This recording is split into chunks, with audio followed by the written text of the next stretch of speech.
पुण्य की जड़ें। बहुत ही ज्ञानवर्धक कथा। एक बड़ा व्यापारी नदी में स्नान करने गया। उस दिन वहाँ काफी भीड़ थी। व्यापारी की नजर नदी में डूबते हुए एक व्यक्ति पर पड़ी। वह तुरंत नदी में कूद गया। व्यक्ति को बाहर निकालने पर देखा कि वह उनका अकाउंटेंट था। कुछ देर बाद अकाउंटेंट को होश आया।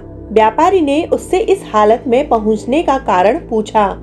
अकाउंटेंट ने बात बनाते हुए कहा, मैंने अपना सारा पैसा सट्टा बाजार में खो दिया है। लोगों को काफी उधार है मुझ पर। उन्हीं लोगों के डर से मैंने यह कदम उठाया है। व्यापारी ने अकाउंटेंट को सांत्वना दी व कहा, अब चिंता छोड़ो, भविष्य में कभी ऐसा काम मत करना। ईमानदारी से नौकरी करते रहो।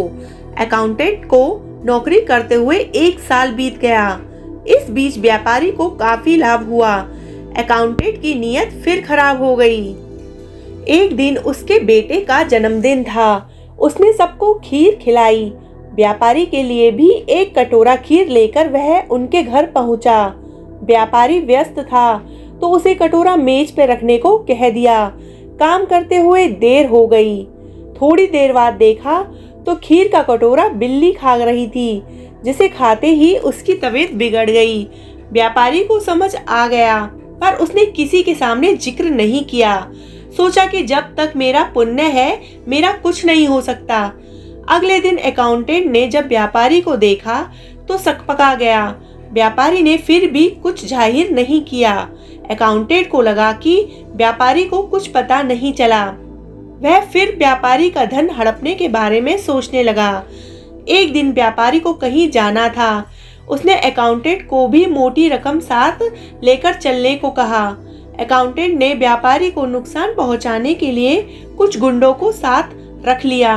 एक मंदिर आया। व्यापारी उस ओर जाने लगा। वह जैसे ही झुका, गुंडों ने हमला कर दिया। व्यापारी वहीं बेहोश होकर गिर गया। अकाउंटेंट जैसे ही धन लेकर भागने लगा तो गुंडों की नीयत बिगड़ गई। उन्होंने धन छीनकर उसे नदी में ढकेल दिया। व्यापारी को होश आया तो सामने अकाउंटेंट को डूबते हुए देखा। अपने दयालु स्वभाव के अनुसार सेठ ने फिर अकाउंटेंट को बचा लिया। होश में आने के बाद अकाउंटेंट ने व्यापारी के पैर पकड़े और माफी मांगने लगा।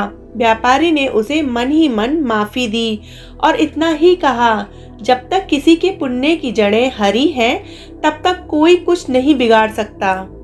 तो दोस्तों, इस कहानी से हमें सीख मिलती है कि हमें सदा अच्छे कार्य करने चाहिए, क्योंकि अच्छे काम करने वालों के साथ हमेशा अच्छा और बुरे काम करने वालों के साथ हमेशा बुरा ही होता है। ऐसी और मनोरंजन कहानियों के लिए प्लीज हमारे चैनल को लाइक, शेयर, सब्सक्राइब करना ना भूलें। Thank you.